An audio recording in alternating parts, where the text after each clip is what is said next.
பொதிகை மலர் web டிவிக்காக செய்திகள் வாசிப்பது விழுப்புரத்திலிருந்து பொன்னுசாமி.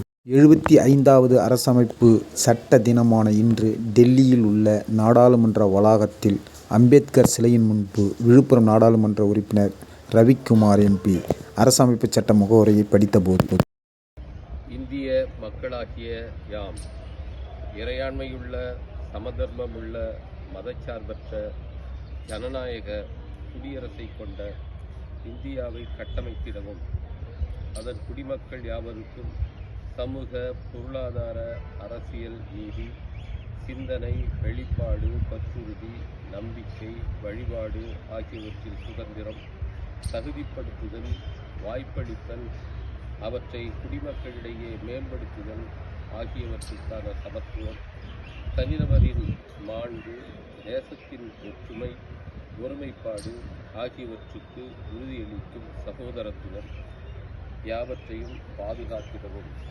ஏகமானதாக தீர்மானித்துள்ளோம். இந்த அரசியல் நிர்ணய சபையில் இன்று இவ்வரசமைப்பினை ஏற்று சட்டமாக இயற்றி எமக்கு யாமே வழங்கிக் கொள்கிறோம்.